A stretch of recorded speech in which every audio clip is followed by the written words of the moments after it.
Guys, gagawin tayo ng binagoongan talong. Ito guys, na-toast ko na yung sibuyas. Kasi masarap yung medyo toast yung sibuyas. And then nilagay ko na yung bawang. Ayan. And then guys, nilagay ko na yung bagoong. Yung bagoong ko is 340 grams. Yan. Dito kasi sa Saudi, mayroong hilaw. Pero actually, hindi ko alam kung hilaw. Parang luto na siya. Pero mas masarap yung siyempre, yung timpla natin. Diba? So, ito guys, lagyan ko na siya ng mga pantalasa. Baka nagtataka kayo kasi naalat na yung bagong, pero nilagyan ko pa rin siya ng pantalasa kasi titimplahan ko, gagawin ko natin sa gagataan na. Masarap kasi yung sa, binagoong talong, yung ginataan yung bagoong. Yan, nilagyan ko lang siya ng konting seasoning. Tapos, garlic powder. And then, konting sugar. So, ayan guys. Continuous lang natin yung paghahalo para hindi masunog sa ilalim.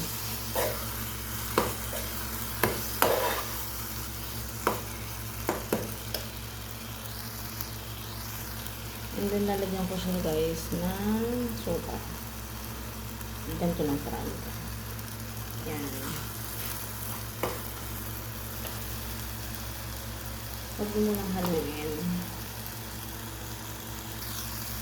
Pag ganyan guys, magpukulo na siya. Pwede mo lang haluin.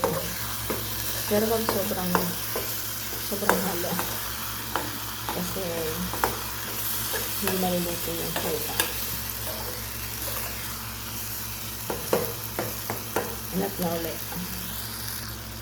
Ayan, ang bango-bango na guys. Ang bango-bango. So, haluin ko siya ulit. Ang konti. And then, i-add na natin yung gata.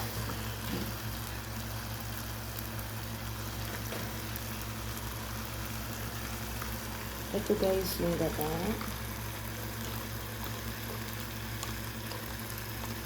Dito kasi guys, mahirap yung fresh na gata. So, powder, mostly yung binibili ko. Ayan, pwede naman yung cream. Ayan.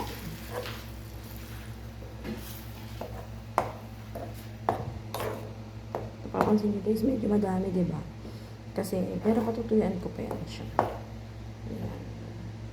Ayan na natin siyang kumulo hanggang sa maluto si gata.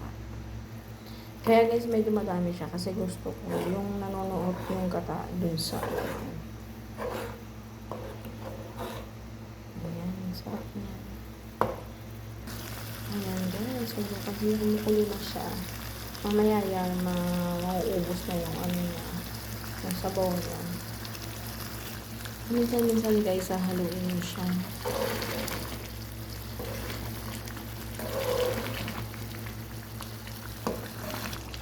Ito guys, kung mapapansin nyo, medyo lumalapot na siya. So, na-absorb na ng bagoong yung gata at naluluto na yung gata. Yan siya. Medyo hinaan nyo na yung apoy niya. Low medium heat na lang siya. Ayan. Pwede nyo siyang takpan guys para mas mas madali siyang tsaka hindi makalat sa paligid ng kalat kasi tumatalsik siya. Guys, medyo pansinin nyo malapot-lapot na siya. Ayan. Hindi ko siya masyadong iigahan kasi lalagyan natin ito ng talong kasi para to sa binagoong talong. Pero kung gusto nyo yung bagoong lang na pang-sawan, gamit or something, pwede siyang iiga yung medyo matuloy. Ito na guys, as in lapot na talaga siya. Ayan. Okay na itong consistency na to. Ano ito? Consistency na to. Okay na to guys. Ayan. Talong na lang ang kulang guys. So magpa-fried na tayo ng talong. Set aside na natin siya. Ayan guys. Ang lapot-lapot na talaga niya. As in. Ang sarap nito sa mga guys. Ang bango. Dito naman tayo guys sa talong. Ito yung usually dito sa Saudi, ganito yung mga talong. Pero more on yung malalaki. Pinili ko lang yung medyo maliliit kasi mas maganda yung maliliit. Bihira kasi yung mahahaba dito na talong na katulad sa atin sa Pinas. Eto guys, hihiwain ko lang muna siya ng pahaba. Ayan. Ay, hindi maganda. Set aside natin yan. Ito. Sana maganda para hindi sayang. Ay, I think it's okay. Okay lang to siya. Ayan.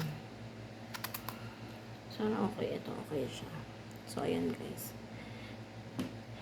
Hatiin ko siya by 4 para mas madali siyang maluto. At hindi siya sobrang laki. Kaya pinilit ko yung maliliit lang. Ay, pinili ko yung maliliit lang. Kasi nga, mas okay yung ano nito. Pag maliliit lang. So, ayan. Ayan, guys. Sana magaganda siya. Ay, pero okay naman siya. Yung seeds lang niya yung maiitim. Pero wala siyang something. Ayan. Bihira naman sa Saudi yung ganito eh. Talong na may something. Ayan siya. Tadam! So, okay na yan. Ayan. Painin tayo ng mantika.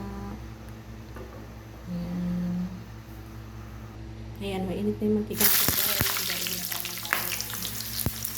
Careful, careful guys.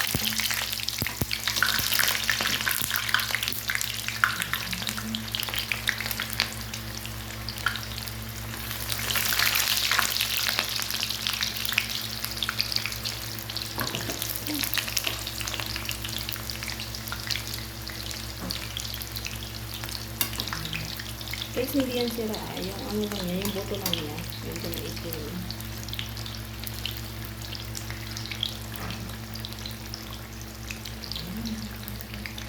Sayang naman ito. Maliliit. Ito na rin natin yun. Yung nabili ngayon guys, kailangan ito tayo magsasayang.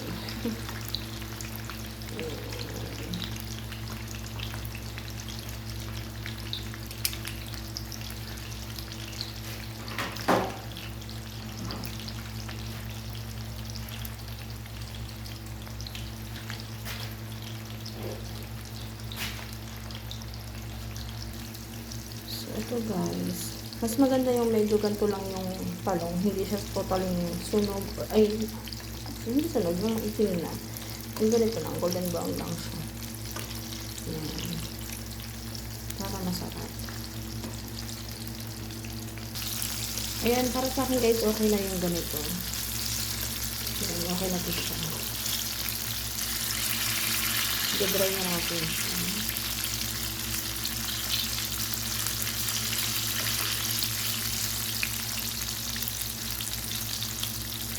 Ito guys, inaman ko lang sa kitchen towel para ano yung mga excess oil niya.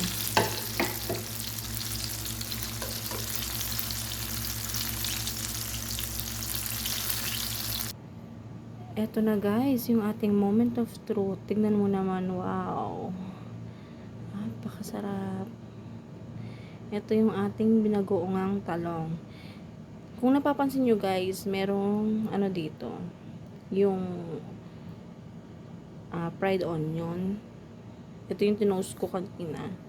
Ayan, tinappings ko siya. So, tikman na natin guys.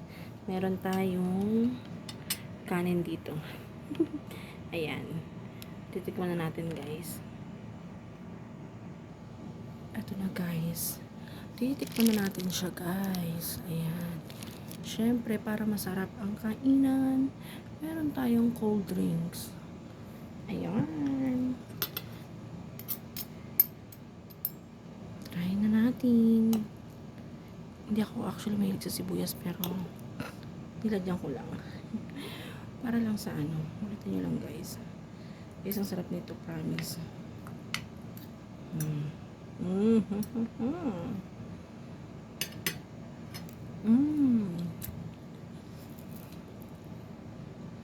Ang sarap talaga guys. Hindi siya maalat masyado kasi nilagyan ko siya ng konting sugar.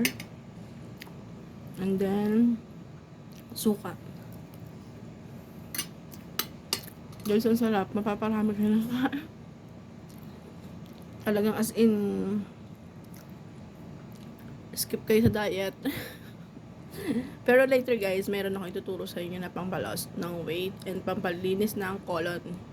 So, bye na guys. Thank you.